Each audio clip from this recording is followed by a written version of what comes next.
picture this, right? You are standing on the rain-slicked roof of a high-rise. Oh, yeah, setting the theme. Right. And a guy in a sharp, dark suit, he's wearing an earpiece. You know the look? He raises this high-caliber weapon and just fires directly at you. The classic agent. Exactly. Yeah. But you don't panic. You don't even dive out of the way. You just lean back. Impossibly far back. Impossibly far back. Yeah. Your long leather trench coat is, billowing around your ankles. The air itself starts to kind of ripple. Yeah, the bullet time effect. Right. And then the bullets just glide past you in this agonizingly beautiful slow motion. We all know that image, right? It's completely ingrained in our collective consciousness. Oh, absolutely. I mean, the descending green coat, the mirrored sunglasses, all of it. Yeah. And that mind-bending realization that the reality you've trusted your entire life is, well, it's actually just a computer simulation. Right. We are talking, of course, about the massive pop culture juggernaut that is The Matrix. The Matrix. I mean, it remains one of the most iconic aesthetic and narrative achievements of the late 20th century. Oh, without a doubt. It practically rewired how an entire generation thought about technology, and authoritarianism. Yeah. And just the basic fragility of our own perception. But here is where it gets incredibly fascinating, and this is the whole point of our deep dive today. Let's hear it. What if I told you that this ultimate sci-fi action story with all its, hackers and rogue artificial intelligence and the whole dystopian cyberpunk aesthetic, what if it isn't actually about a dystopian future at all? Right. Which sounds crazy at first. It sounds nuts. But what if it is actually a meticulous step-by-step translation of ancient Buddhist philosophy? It is. It's a staggering premise when you first hear it. It really is. Yeah. But the thing is, when you actually lay the narrative architecture of the Matrix side by side with Buddhist epistemology... Which is exactly what our source material does today. Exactly. The parallels are they are so precise, and they are so completely aligned that it becomes impossible to unsee it once you notice it. I really can't unsee it now. Right. Because sci-fi has always been this phenomenal vehicle for exploring really dense philosophical concepts. Oh, for sure. Because it gives you a literal visual grammar for things that are otherwise just purely abstract ideas. Yeah, and that is exactly our mission for this deep dive. We are unpacking this fascinating analytical framework today that takes the entire journey of the Matrix and just maps it directly onto the core tenets of Buddhism.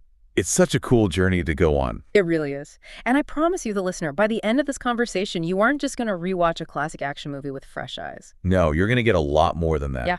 You're going to walk away with a highly accessible, totally mind-bending toolkit for understanding some of the oldest, most profound concepts about human reality. Right. The mechanics of your own mind Yeah. and, the fundamental nature of suffering. Exactly. So to set the stage for you, the foundational parallel that drives this entire exploration is beautifully simple to state. Though infinitely complex to master, of course. Of course.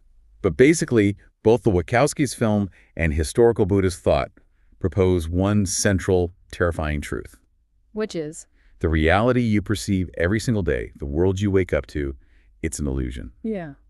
And true freedom requires you to wake up. I love that. Let's start right there, waking up. Yeah, let's do it. Because if we are trying to escape a prison, right, the very first logical hurdle is that you have to actually realize you are in a prison to begin with. You have to understand the bars. You can't escape if you don't know you're trapped. Exactly. So the framework we're exploring starts by dismantling the physical and conceptual illusions that keep us trapped. And it starts with the most intimate illusion we have, our own bodies. Yes. The concept of the virtual body, this is a huge one. It's massive. Yeah. So in the film, there's that brilliant scene where Neo is first training in the simulation. Oh, the jumping program. Yeah, the jump program. He's sparring, he misses a jump, and he just hits the pavement incredibly hard. Right. And when he unplugs and wakes up in the real world, on the hovercraft, he reaches up and realizes his actual physical mouth is bleeding. Yeah, he's totally bewildered. He looks at Morpheus and he's like, I thought it wasn't real. And Morpheus gives that great line, your mind makes it real. If you die in the Matrix, you die here. That line, that perfectly encapsulates a core Buddhist teaching. Unpack that for us. Yeah, so it's often summarized as mind over matter, or in the traditional phrasing, it's like mind is the boss, body is the servant. Okay. We operate under this default assumption, right, that our physical body is the ultimate foundation of our reality. Oh, absolutely. If I pinch my arm, it hurts. It feels very real. Exactly. We think of it as a permanent solid thing that just belongs to us. But in Buddhist philosophy, what we consider our body is understood as this temporary, incredibly fragile meeting of elements. Like earth, water, fire, and air, right? Right, right. The physical form is entirely subordinate to the mind's perception. Okay, let's ground this in everyday experience for the listener. Because you obviously don't need to be plugged into a supercomputer to experience this. Definitely not. It happens all the time. Think about having a panic attack. Or, I don't know, even just severe anxiety before you have to do some public speaking. Oh, that's a great example. Oh, you're standing safely in a room. There's no physical threat. There is no literal tiger hunting you down. Right. But your mind perceives a threat, a social threat or a conceptual threat about your reputation or keeping your job. Yeah. So what does your body do? It reacts exactly as if the tiger were actually there in the room with you. Yeah. Your heart rate spikes, your palms sweat, your digestion shuts down completely. That's why. Your adrenal glands just flood your entire system with cortisol. So your body is essentially bleeding in the real world because of what your mind is simulating. That's exactly it. Your body is suffering the physical consequences of a purely mental construct. Right. And so if the mind is so ridiculously powerful that it can literally dictate the physical state of the body just by believing in an illusion, what does that say about the everyday stress and the anxieties we just invent in our own heads? Well, it tells us that our mind's unquestioned belief in the reality of our daily anxieties is actively physically harming us. Wow. Yeah. We treat a looming deadline at work as if it has physical mass and legal force. Like the bullet. Like it's a bullet. Huh? In the movie, the mind's attachment to the rules of the simulation can literally stop a physical heart. Right. In our lives, our mind's attachment to our worries degrades our immune system, it strains our cardiovascular system, the body is merely the servant, and it's just faithfully executing the commands of a deeply confused master. A deeply confused master. That is such a powerful way to put it. And realizing that the mind is the master brings us to arguably the most famous philosophical scene in the entire film. Oh, I know where you're going. The spoon. The spoon. It's a total masterclass in visual philosophy. It really is. So Neo is sitting in the Oracle's waiting room, and it looks like a normal, slightly dingy apartment. Yeah, very mundane setting. Very mundane. And he sits down next to this young boy who is dressed in the robes of a Buddhist monk. A very deliberate visual cue there. Very deliberate, yeah. The boy is holding a metal spoon, and simply by looking at it, the spoon is just bending and warping all over the place. Right. The boy hands the spoon to Neo and says, "Do not try and bend the spoon. That's impossible. Instead, only try to realize the truth." And Neo asks, what truth? And the boy delivers the ultimate punchline. There is no spoon. I mean, chills. The way that scene elegantly translates the incredibly dense concept of sunyata is just remarkable. Sunyata. Okay, break that down. Yeah, so sunyata translates roughly to emptiness. Now, hold on a second. Because when people hear the word emptiness, they immediately think of a void, right? Right, yeah. They picture outer space, a vacuum. Or worse, they go straight to, like, nihilism. Oh, the edgy teenager mindset. Exactly. The cynical mindset of, nothing matters, the world is fake, who cares, do whatever you want. Which is, I mean, that is the most common and perhaps the most dangerous misunderstanding of sunyata. Okay, so correct it for us. Emptiness does not mean that the spoon isn't physically there in front of you. It doesn't mean you can't eat your morning cereal with it. Right. What it means is that the spoon, like every single other phenomenon in the entire universe, is empty of inherent independent existence. Okay, I need you to break that down further. What do you mean by inherent existence? Sure. Because, I mean, if I bang a spoon on a table, it makes a loud sound. It feels pretty inherently there to me. Okay, let's pull the spoon apart conceptually. The spoon is just a convenient label that we slap onto a temporary collection of causes and conditions. A label. Yeah.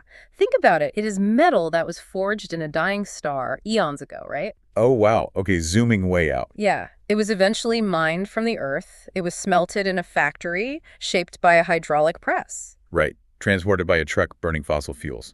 Exactly. And currently, it's being held in a human hand. It only exists as a quote-unquote spoon because of its relationship to everything else. Specifically, like a human being's desire to eat liquid food. Spot on. If you take away the human intent, the mining, the factory, the star, where is the spoonness? It vanishes. It completely vanishes. It is just phenomena interacting with other phenomena. Okay, that makes total sense. So when the boy says there is no spoon, He is essentially instructing Neo to stop seeing a fixed, solid, independent object. You're telling him to see the fluid, ever-changing conditions that actually make it up. Exactly. And the moment you realize a thing isn't a solid, permanent entity, it becomes malleable. You aren't bending a solid object. You are interacting with a fluid system of conditions. That is wild. That is so cool. And it gets so much heavier when you apply that logic to human life. Oh, it really does. Because if the spoon is just a temporary collection of conditions with a human label slapped on it, well, Yeah. then so am I. Which brings us to the next massive conceptual leap in the text, which is the concept of non-self. Anatta. If sunyata is the emptiness of external objects, anatta is the emptiness of the self. And we see this struggle perfectly mapped onto Neo's character arc, don't we? Oh, absolutely. Throughout the entire first half of the movie, he is just completely trapped by his ego. Right. He's defined by this really rigid set of labels. He's Thomas Anderson. He's a software developer for a respectable company. He's an underground hacker. Yeah. He's a guy who owes his landlord rent. He operates entirely within the boundaries of those labels. He's terrified of authority. He's terrified of falling off the building when Morpheus is guiding him on the phone. Oh, that scene on the ledge, yeah. But his true power, his ability to actually manipulate the code of the Matrix, it only unlocks when he drops his belief in his own fixed identity. Because the concept of a fixed identity is the ultimate illusion. Exactly. Anatta is the realization that there is no permanent, unchanging us sitting like a tiny little pilot inside the control room of our heads. Even though it completely feels like there is. It really does. We all walk around feeling like we have a solid soul, right? A fixed personality, this essence of me. Yeah. But Buddhist psychology argues that what we call me is exactly like the spoon. Just a collection of conditions. Right. It is a flowing, turbulent current of physical sensations, stray thoughts, inherited cultural memories, and just fleeting moments of consciousness. Constantly changing from one second to the next. Constantly. So we're quite literally just a stream of data. A stream of data constantly updating itself.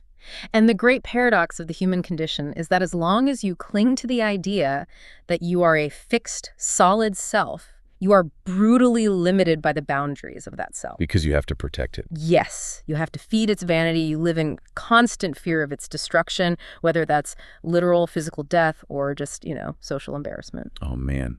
So when somebody insults you at work, the reason it hurts so much is because you are fiercely defending a ghost. That's a great way to put it. You are defending an ego that doesn't actually exist outside of your own mental construct. And that is the exact mechanism of psychological suffering. Wow. But when Neo realizes anatta, when he truly comprehends that the self that can get bruised or fired or killed in the Matrix doesn't inherently exist, he is liberated from the fear of protecting it. He isn't fighting against the Matrix anymore. He's flowing with it. And realizing there is no permanent you is the key to unlocking limitless potential. Okay, let's pause here for a second and recap. Good idea. So reality is a malleable illusion. The physical world is just a web of conditions, and even my own deeply felt ego is a temporary construct. Right. If that's the case, and ultimate freedom and peace are just waiting on the other side of that realization, why is it so incredibly hard to just wake up? That's the million-dollar question. Right. Why are we all still stressing about our emails instead of, dodging bullets and bending spoons? Because the system is designed to keep you asleep. It actively fights your awakening. Okay, so the framework we are analyzing transitions here into the traps of the system. Yes, we have to deeply examine the powerful, deeply ingrained psychological mechanisms that are designed to keep human beings docile and plugged in. And the movie, it does not pull its punches here at all. Not even a little bit. Let's talk about the desert of the real. Oh yeah, the awakening scene. When Neo finally takes the red pill, the pill of truth, he doesn't wake up in this state of blissful nirvana. No, he doesn't wake up in a beautiful Zen garden surrounded by lotus flower. Not at all. He wakes up in a horrific, slime-filled incubation pod. He's covered in mechanical cables. Gasping for air he's never actually breathed before. Yeah. He gets flushed down this terrifying pipe into a dark, cold sewer. It's a nightmare. It is a nightmare. And when Morpheus finally shows him the truth of the outside world, he welcomes him to the desert of the real. Right. Is this dark, post-apocalyptic, scorched wasteland where humanity is just hunted. And that imagery is a brilliant, visceral visualization of the first noble truth of Buddhism, dukkha. Dukkha. Okay. Yeah, so this term is often translated as suffering. But a better translation might actually be unsatisfactoriness or friction. Friction. I like that. Hmm. And it completely shatters the modern commercialized version of spirituality, doesn't it? Oh, completely. You know, the kind of toxic positivity that tells you to just manifest good vibes and everything will be perfect. Right. The whole good vibes only culture, it shatters it entirely. Yeah. Because acknowledging this harsh, deeply uncomfortable reality is the mandatory, unavoidable first step to actually escaping it. You have to look at the desert. You have to. Dukkha acknowledges that conditioned existence, life as we normally experience it, driven by craving and ignorance, is inherently flawed. It's prone to suffering, aging, sickness, heartbreak, and death. Exactly. The Matrix was explicitly designed to hide this exact truth. Right. It was designed to keep humans comfortable and distracted. Mildly entertained while their actual life force was being harvested. And man, just look at our daily routines. We do the exact same thing to ourselves, don't we? We really do. We build our own little personal matrices. We totally numb out the underlying friction of existence. We do it with endless social media scrolling. Binge watching shows we barely even like. Yes. Buying things we definitely don't need. We do anything to avoid sitting alone in a quiet room and just feeling the baseline discomfort of our own mortality. It's true. We construct these elaborate distractions because waking up to dukkha is agonizing. It hurts. It requires looking directly at the desert of the real of your own internal landscape. Oof. It means facing your unresolved traumas, your unfulfilled desires, and the terrifying reality of your own impermanence. And accepting it without flinching. Because you cannot escape a prison if you are happily entranced by the television screen they put in your cell. Exactly. And speaking of being entranced by the cell, this brings us to one of the most compelling and tragic characters in the entire narrative. Oh, Cypher. Cypher. The betrayer. The Judas figure of the story. Cypher is so fascinating to me because he took the red pill. He woke up. He did. But he spent 9 years eating flavorless, nutrient-dense goop on a freezing hovercraft. Constantly running from killer machines. Yeah, and he finally just snaps. He makes a clandestine deal with the agent programs to sell out Morpheus and his entire crew. And his price is so telling. Right. He just wants to be plugged back into the Matrix with his memory of the real world completely wiped. And there is that iconic scene with him and Agent Smith. Right. He's sitting in this opulent restaurant in the simulation. He's cutting into a thick, perfectly cooked piece of steak. Yeah. He looks at Smith and says, "I know this steak doesn't exist. I know that when I put it in my mouth, the Matrix is telling my brain that it is juicy and delicious." And then he takes a bite. He takes a bite, closes his eyes in absolute ecstasy, and mutters, "Ignorance is bliss." It is the ultimate tragedy of the spiritual path. But, you know, I have to stop and push back here. Okay, let's hear it. I want to play devil's advocate for the listener for a second. Because I think a lot of people watch that scene and secretly think, is Cypher entirely wrong? I mean, it's a fair question. Look at his situation logically. The real world is a freezing, miserable desert where you live in constant terror of robotic squid monsters tearing your ship apart. It's pretty grim. The fake world lets you eat amazing steak, listen to great music, drink good wine, and just be comfortable. Huh. If the truth is that painful, isn't ignorance a highly rational choice? Right. Why pursue the painful truth at the expense of comfort? Exactly. It's the most natural counter-argument in the world. Why not just take the blue pill? Yeah. But the framework answers this by identifying Cypher as the ultimate representation of tanha, Tanha. which translates to craving or thirst. Specifically, he represents the trap of sensual pleasure. Okay. Cypher represents a mind that has glimpsed the ultimate truth but lacks the discipline to endure the desert. He is ultimately defeated by his own physical cravings. So he voluntarily chooses the comfortable lie over the difficult truth. Yes. But we have to look at the psychological mechanics of why it's a trap rather than just calling him weak. Okay, unpack that. Tanha craving is a hedonic treadmill. Right. Cypher genuinely believes that being plugged back in and eating that steak will make him permanently happy. But in the illusion of the Matrix, just like in our reality, sensory satisfaction is brutally temporary. He will finish the steak, the dopamine spike will crash, and he will eventually be hungry again. Exactly. Next week, the steak won't be enough. He will need a better restaurant. A bigger house, more money, more prestige. It's the illusion of arrival. Well, we all do that. If I just get this promotion, I'll finally be happy. Yep. You get it, you celebrate for a weekend, and by Tuesday you are stressed about the new responsibilities and looking at the next promotion. Exactly. Trading genuine, lasting freedom for comfortable illusions is a mathematically losing bet. Because the illusions are inherently subject to decay. And furthermore, Cypher's bliss relies entirely on external conditions provided by his captors. Oh, that's a great point. He is handing his autonomy back to the machines. If the machines decide to pull the plug, or just change his programming, his bliss vanishes instantly. True liberation, true awakening, is a state of profound peace that is entirely independent of external circumstances. Cypher surrendered his fundamental freedom for a fleeting hit of dopamine. He's just a slave to his senses. He submits to the rules of the system just to keep his senses satisfied. And the system has very strict rules, doesn't it? Very strict. The Matrix isn't just a dreamscape where anything can happen. It has rigid mathematical laws. Gravity, physics, cause and effect. If you jump out of a window, you fall. And this brings us to the underlying architecture of the system. The philosophical framework connects the Matrix's code to Paticca. Say that one more time. Paticca, or, in English, dependent origination. And of course, the law of karma. Okay, let's unpack the mechanics of karma here, because I feel like the West has deeply, deeply misunderstood this term. Oh, profoundly. Right. People use it like it's a cosmic scoreboard. I cut someone off in traffic today, so karma is going to make me stub my toe later. Like there is an invisible judge sitting in the clouds punishing you. That is a massive misconception. Karma is not a cosmic justice system. It doesn't have a moral judgment. Okay. It is simply the strict, uncompromising physics of cause and effect that bind the cycle of reality.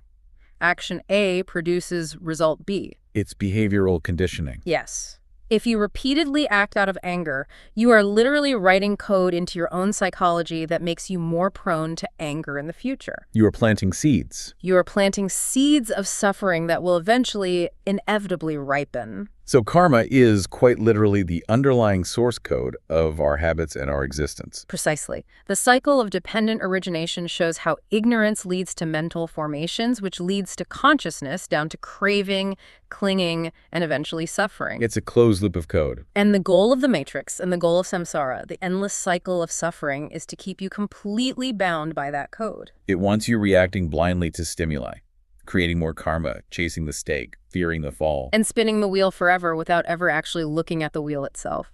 Right. But the system doesn't just rely on passive laws of physics to keep people in line, does it? No, it has an active immune system. It has enforcers. Enter Agent Smith. One of cinema's greatest antagonists. Unbelievable villain. We all know Agent Smith. He is the terrifying deadpan computer program in the gray suit and the sunglasses. He just despises humans. Despises them. Yeah. He literally compares humanity to a virus, a stench he can't stand. Yeah.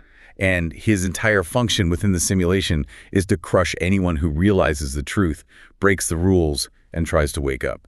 But if we look at him through the Buddhist framework, Agent Smith is elevated far beyond just a conventional bad guy or, a sci-fi policeman. Right. He represents kilesa, or mental defilements. Defilements of the mind. Okay, break down how that works for us.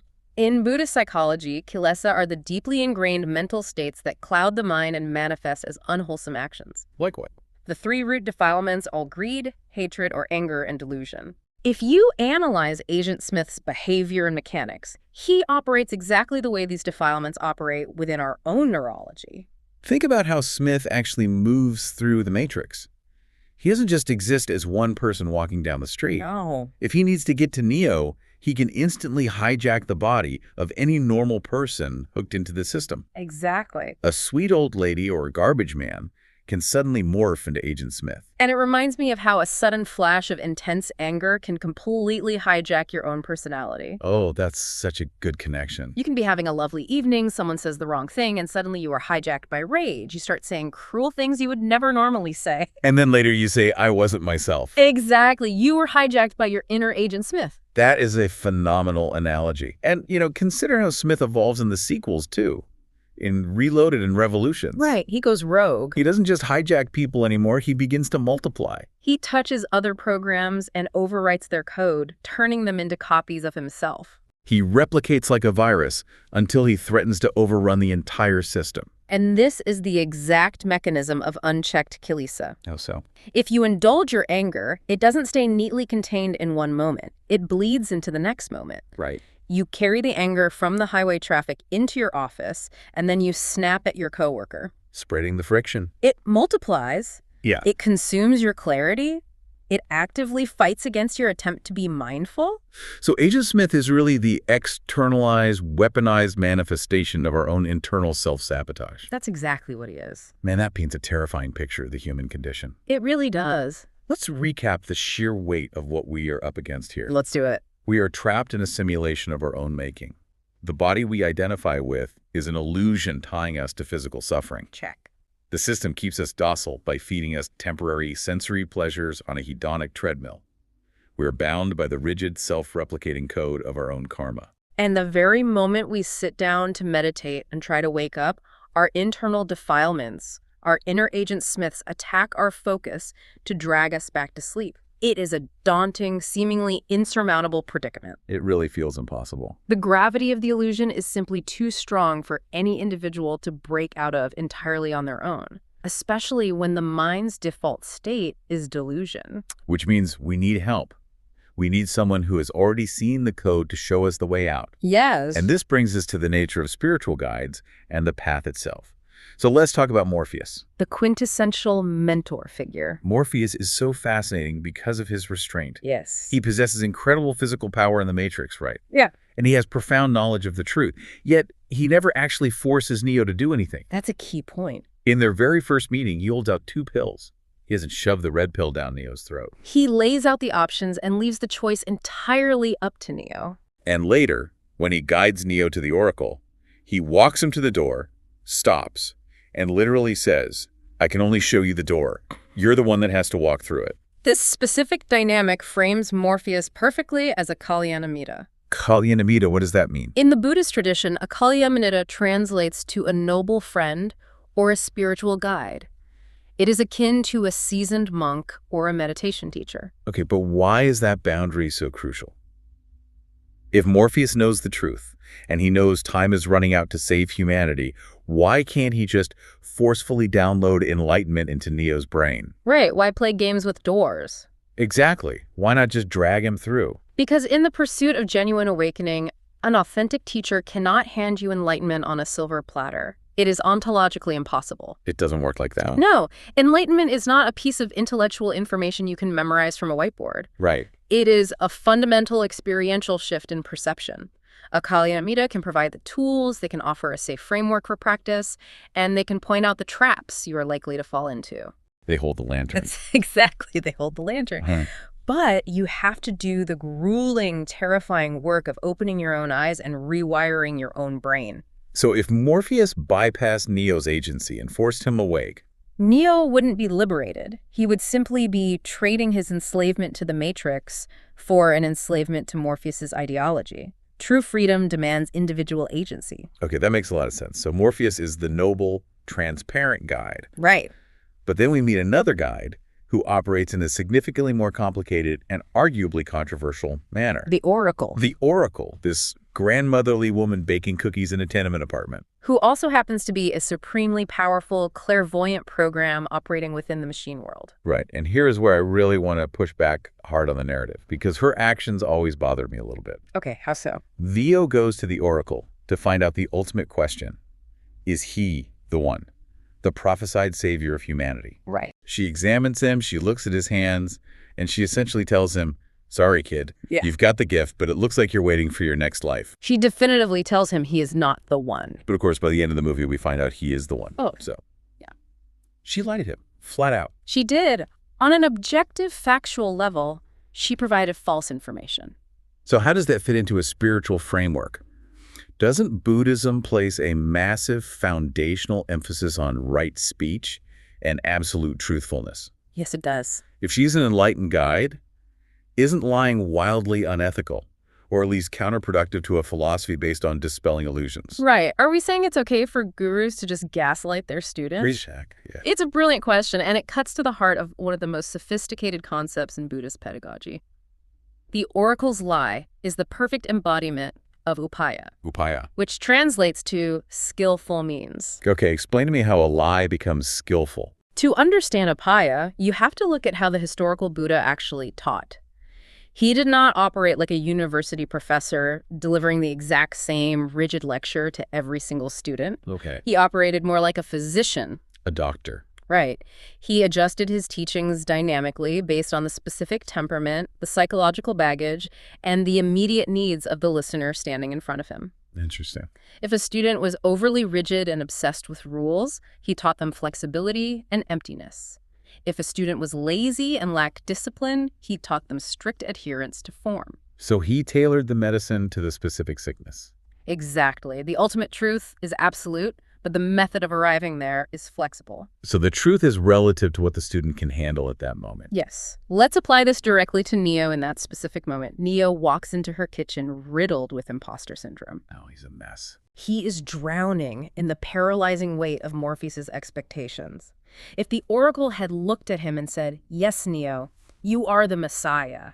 The fate of the entire human race rests entirely on your shoulders," what would have happened to his psychology? He probably would have completely cracked under the pressure. Or, conversely, his ego would have inflated to massive proportions. And as we established earlier, clinging to ego actively blocks his ability to manipulate the matrix. Exactly.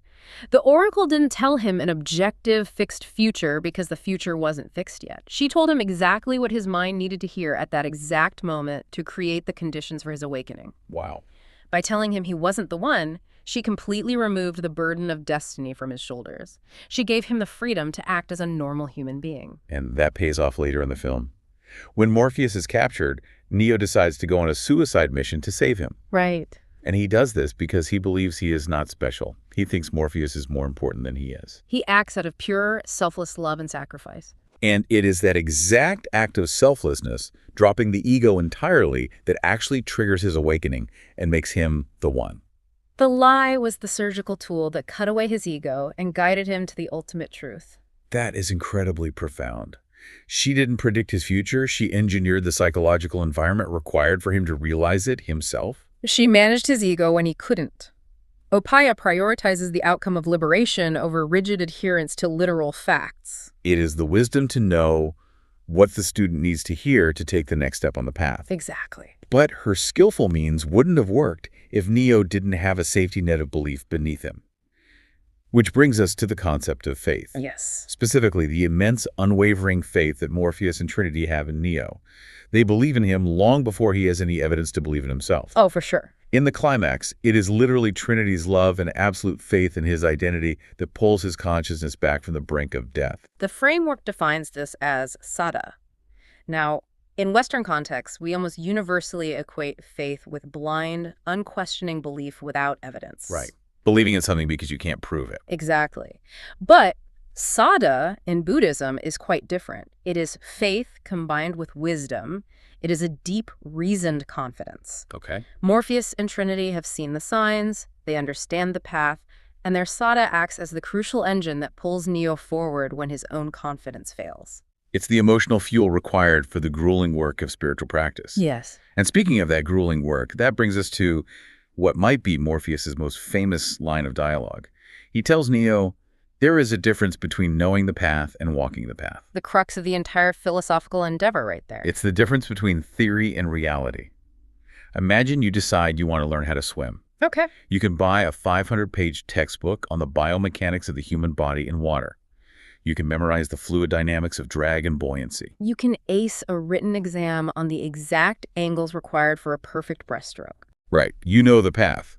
But until you actually strip down, stand on the edge of the pier, and jump into the freezing, chaotic, sensory overload of the actual ocean, you do not know how to swim. And you will probably panic when the water hits your face. Exactly. It is a perfect analogy. The framework completely aligns with this. In Buddhism, academic knowledge of the scriptures or a purely intellectual understanding of philosophical concepts like sunyata and anatta is ultimately useless on its own. You can debate philosophy in a coffee shop all day long. You can read every single book on mindfulness, but it will not liberate you from the visceral experience of suffering when a real crisis hits. The only thing that yields true transformation is practice. Embodied action. You have to meditate. You have to observe your mind. You have to walk the path. Okay, so We have our guides pointing the way. Mhm. We understand the traps of the system. We know we have to step off the pier into the freezing ocean and actually do the work. What does that actual walking look like in practice? Because in the Matrix, walking the path looks a lot like intense superhuman mental reprogramming.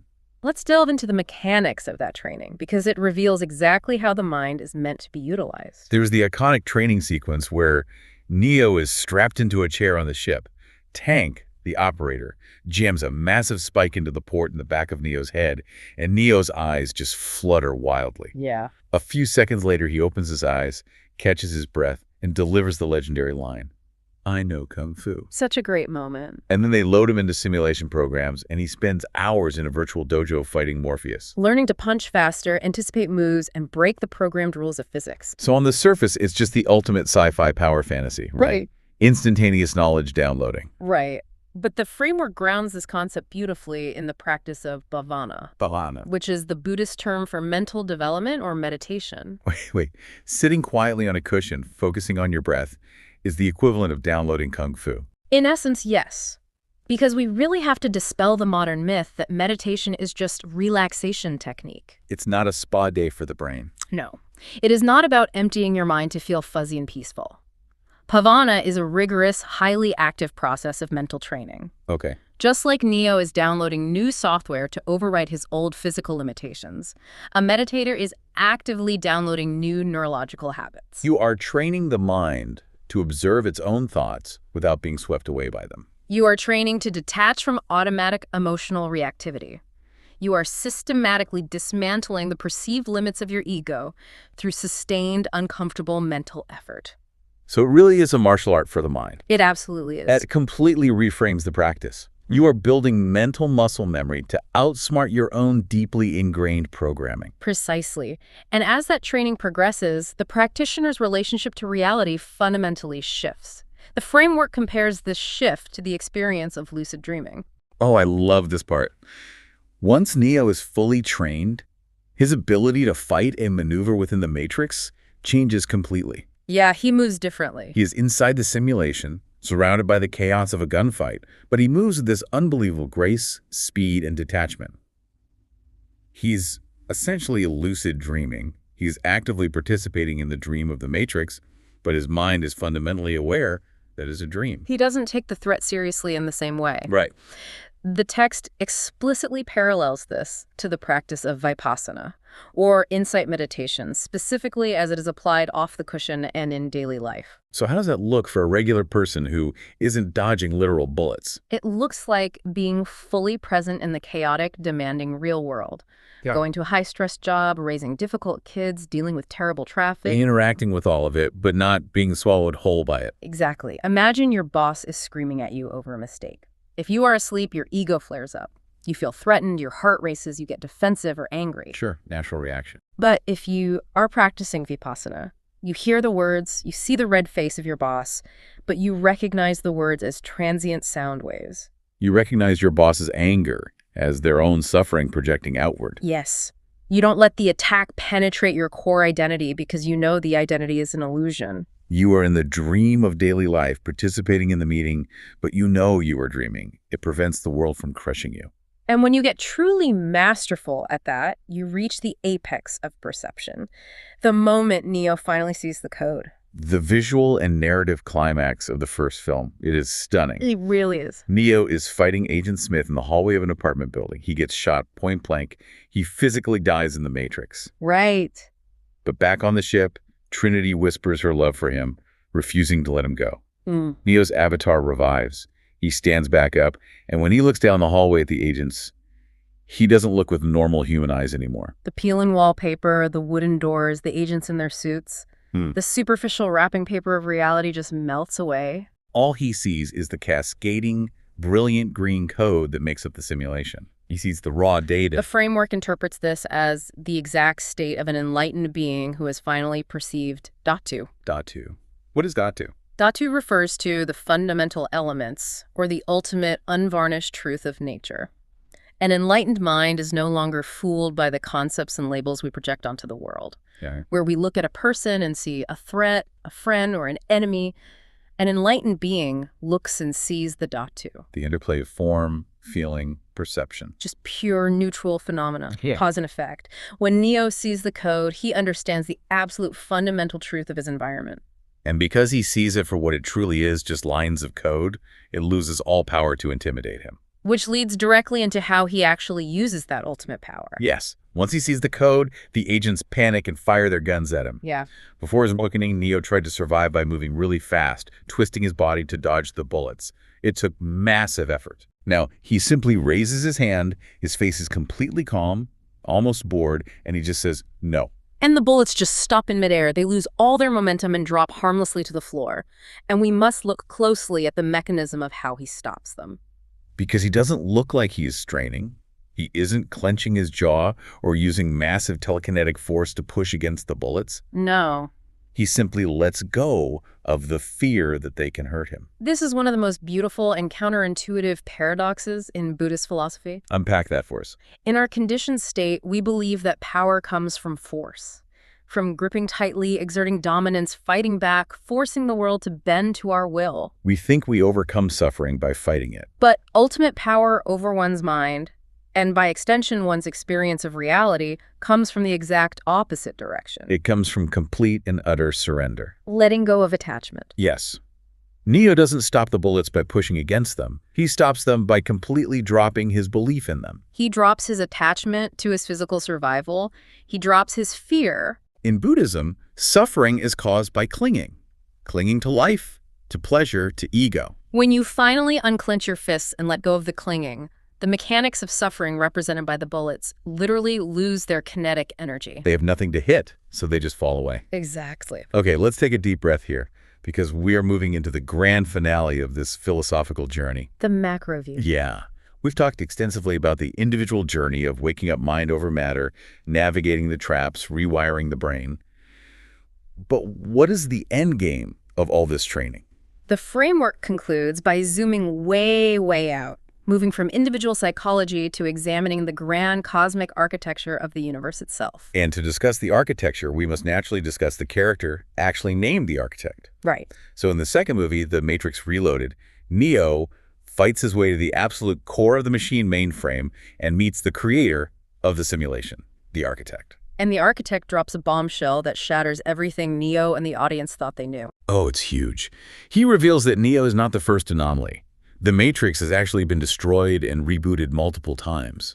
This current struggle is the 6th iteration. Right. The entire prophecy of the One, the rebellion of Zion, Morpheus's lifelong quest, it is all just another layer of systemic control designed to manage mathematical anomalies. It's an endless, inescapable loop engineered by the machines. It is a devastating revelation. It induces profound existential vertigo. It's like playing an incredibly frustrating, punishing video game for years. You grind, you suffer, you finally beat the final boss. And instead of a victory screen, the screen goes black, the game resets to level 1, and you realize you have to do the whole miserable thing over again. Forever. Your victory was programmed into the game. Which is quite literally the perfect metaphor for samsara. The cycle of rebirth. Yes. Samsara is the endless, agonizing cycle of the birth, life, death, and rebirth of all sentient beings. And on a macro level, it is the birth and destruction of the universe itself. It spins infinitely. The framework points out that, just like the architect's matrix, samsara has been rebooting for eons without a clear, discernible beginning or end. Wow. Every time you think you've figured it out or achieved some temporary victory or comfort in your life, the cycle eventually resets through death and rebirth. The realization that even your spiritual rebellion, your desire to escape, might just be another turn of the wheel that is the ultimate cosmic despair. It really is. So how on earth do you break a loop that is so vast and so insidious that it is actually designed to absorb and neutralize your rebellion? Right. If fighting the system is part of the system, what is the alternative? Breaking the loop requires something far beyond just fighting harder or punching faster. It requires the ultimate act of self-transcendence. It requires sacrifice. In the climax of the third movie, The Matrix Revolutions, Agent Smith has completely taken over the Matrix. Yeah. He is a rogue virus that threatens to destroy both the machine world and the remaining humans. Right. Neo realizes he cannot beat Smith through combat. Every time he punches Smith, Smith just fights back harder. So Neo goes directly to the Machine City, plugs himself into the Matrix source, and confronts Smith. And his final move, he stops fighting. He allows Agent Smith to plunge his hand into his chest and assimilate him. Neo sacrifices his life and his individual ego to act as a conduit for the machine source to surge through him and purge the Smith virus, saving everyone. The framework identifies this ultimate universe-saving sacrifice as parami, which means perfection, and specifically points to the concept of Mahaparinirvana. The great extinguishing. Exactly. The word nirvana literally means to extinguish, like blowing out the flame of a candle. It is the extinguishing of the violent flames of greed, hatred, and delusion. And Mahaparinirvana. Mahaparinirvana is the final, ultimate extinguishing of the self upon physical death for a fully enlightened being. Okay. Neo doesn't try to preserve his own life or his status as a hero. He extinguishes his identity entirely to bring peace to the collective whole. He drops his ego so completely that he ceases to exist as an individual avatar, thereby breaking the inescapable cycle of the architect's loop. And what's incredibly moving is who he is actually saving with this sacrifice. Right. By the end of the trilogy, Neo's motivation has fundamentally shifted. He isn't just fighting for human supremacy anymore. He shows immense sympathy for the programs living in the Matrix, like the Little Girl program, Sati, or even his guide, the Oracle. He recognizes their right to exist. The framework beautifully ties this evolution in Neo's character to the cultivation of metta. Loving kindness. Yes. Boundless, unconditional compassion. When a spiritual practitioner starts out, their compassion is usually very tribal. It is limited to their own family, their own nation, their own species, humans caring for humans. But as wisdom deepens and the illusion of separation dissolves, metta expands. It extends outward to all sentient beings. The texts highlight that in Buddhist cosmology, this compassion must include beings in entirely different realms of existence. Gods, ghosts, animals, and everything in between. Whether a being has a flesh and blood physical body, or is merely a form of energy, or in the movie's case, lines of sentient code, true compassion makes no distinction. Suffering is suffering. Neo sacrifices himself to save the artificial programs and machines just as much as he does to save humanity. Which leads perfectly to his final, incredibly surprising choice that resolves the entire conflict. He has the power, as the anomaly, to potentially destroy the machine mainframe entirely. But he doesn't. He also doesn't surrender to them and let humanity be wiped out. Instead, he goes to the leader of the machines and brokers a peace, a permanent truce between humanity and artificial intelligence. This is a vital, culminating point in the analysis. The framework identifies this specific diplomatic resolution as Majjhima Patipada, widely known as the middle way. The path between extremes. Precisely. If we look at the biography of the historical Buddha, he began his life as a sheltered prince, experiencing the extreme of luxury, wealth, and sensory indulgence. When he realized this didn't end suffering, he left the palace and swung wildly to the opposite extreme. He practiced severe, punishing asceticism, starving himself until he was near death. Neither extreme led to enlightenment. He finally realized the path to ultimate truth was the middle way, avoiding both indulgence and severe deprivation. Avoiding both destructive aggression and passive submission, Neo applies this middle way on a macro, cosmic scale. Annihilating the machines would be the extreme of aggression, continuing the cycle of karma, and likely dooming humanity as well since they share a biosphere. Surrendering to Smith or the architect would be the extreme of submission. The truce, the delicate balance of coexistence, is the enlightened solution. And that brings us home to the ultimate goal of it all, the exit. The exit. Leaving the Matrix isn't just about waking up in a gooey pod in the real world and eating porridge. That was just a painful first step out of ignorance. The true exit, the absolute conclusion of the spiritual journey, represents nirvana. The unconditioned state. It is the state of being completely outside the control of the architect's system. When you achieve nirvana, you have permanently uninstalled the software of craving, hatred, and ignorance from your mind. You can never be tricked by the programming of samsara again. The endless, frustrating loop of the video game is finally broken. You put the controller down. It is the ultimate liberation, a profound, unshakable peace that cannot be disturbed by the turning of the wheel, because through your own intense practice and insight, you have stepped off the wheel entirely. Okay, let's take a step back and look at the massive reality-bending journey we just went on. It's been quite a ride.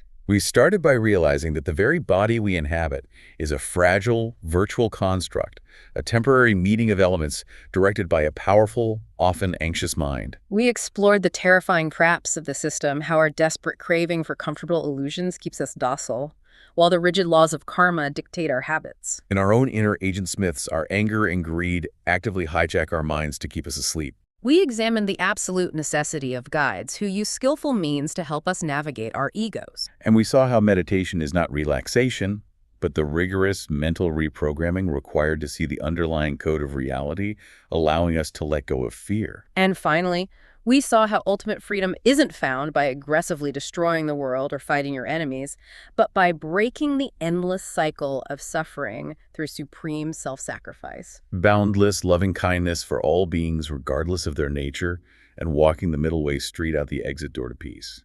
It is a breathtaking synthesis of ideas.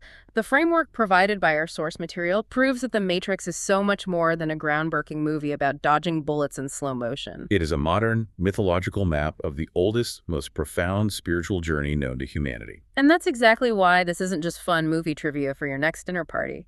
This framework is a hyper-relevant, intensely practical lens for examining your own daily life. The system isn't just a sci-fi concept of machines harvesting body heat. It is the matrix of social anxieties, mindless routines, digital addictions, and ego-driven attachments that you interact with every single day. The tools for waking up from that matrix are available to you right now. Which brings us to our final thought. I want you to take a hard, honest look at your own routines today.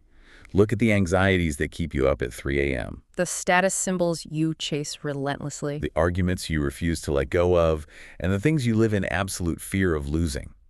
If your daily life is your own personal matrix, what is the spoon you are holding on to right now? What is the solid, terrifying, unbreakable illusion in your life that you need to realize doesn't actually exist? A profound and necessary question to take with you as you begin to walk the path. Good luck walking that path. We are officially concluding this deep dive into the source material. Until next time.